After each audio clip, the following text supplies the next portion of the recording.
I left the man that I loved for the man that I deserve. I was in a relationship for 10 years and decided to leave that relationship because he was no longer the man of my dreams. He was a good boyfriend and he never cheated on me, and we were good to each other, but when it came to alignment and what I deserved and what I wanted and saw for myself and my future kids, I wanted to give my kids the best possible father I could. You know, given however old she is, years down the road, regret can come. You know, if I would have stuck it out for this long, it would have been fine. Whatever situation, you end up in a terrible situation. Man, that relationship I was in 5 years ago, maybe I should have stayed. I shouldn't have left. You know, things like that. But as long as the finances are okay, he's treating you well, he's not cheating. I guess this is called, you can say, growing apart or something like that. Or feelings just, you know, you can have dudes that just fight. Oh, you got to fight for her back or whatever, or make her realize you're the one for her to be. But sometimes I think it's okay to part ways. Like, it looks, if you guys break off on like a good note, have a talk, sit down, like, hey, this is not working for me the way I'm feeling. And then you could probably give it another go. And if it's still not going out, you know, third time's a charm, if that don't work, then y'all could agree to disagree and separate on a good note. You know what I mean? As well as like the best possible life I could give them. And love is not enough for that. So I left. It took me years of contemplation, but now I am in pursuit of finding the man of my dreams again, and somebody who again now you got a different list of qualifications, I guess, who will give my children and me the best possible life. Because at the end of the day, it's not about what you want, it's about what you deserve and what you plan on giving yourself. Because you're young, you're hot, you might as well live your best possible life, especially the one life that you have. You know, people are gonna have a problem with that. Live your best life right now. Leave the one you see a couple flags are off, just leave them. You know what I mean? You already know the internet. She's probably getting pummeled all across the internet by dudes. I see the bads and the goods of this. You know, it gets gray. It gets gray.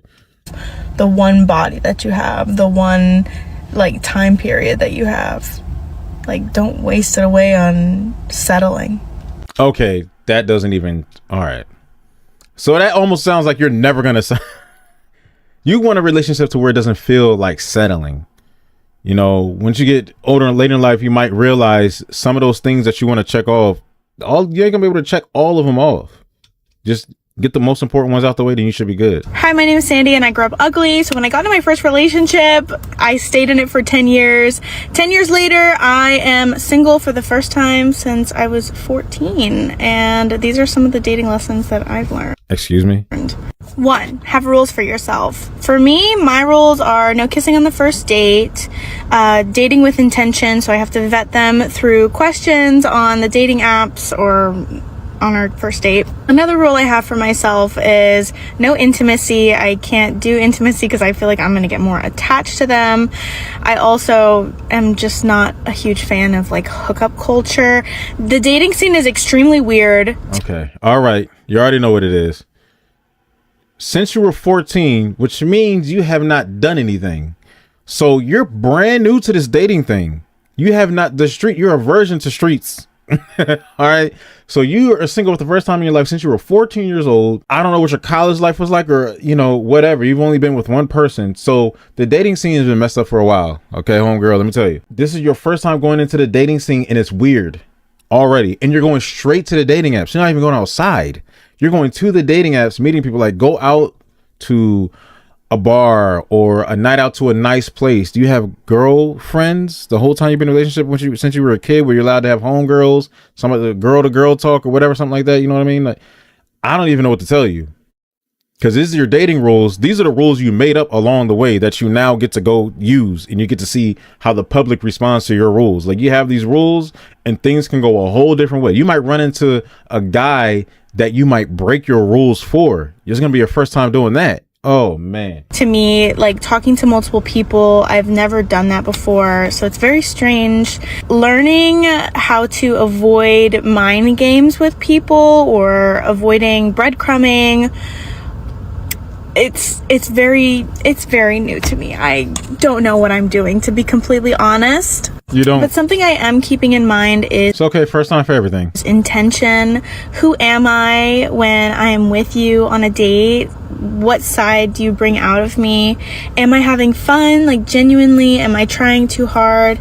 Etc. I feel like I've learned that I am an anxious person, but I'm working towards a secure attachment style, of course. So mastering the art of detachment. A secure attachment style. What does that mean? Does that mean like provider? Like I'm looking for a man that could do everything. What does secure attachment style mean? I've never heard of that. Attachment, and also realizing that like these people don't owe me anything. I shouldn't have any expectation from someone unless they are very clear with their words and their actions. Another thing that I keep in mind is if you don't text me for 3 days, you're out. If you don't, She's giving you 3 days. You know what's crazy?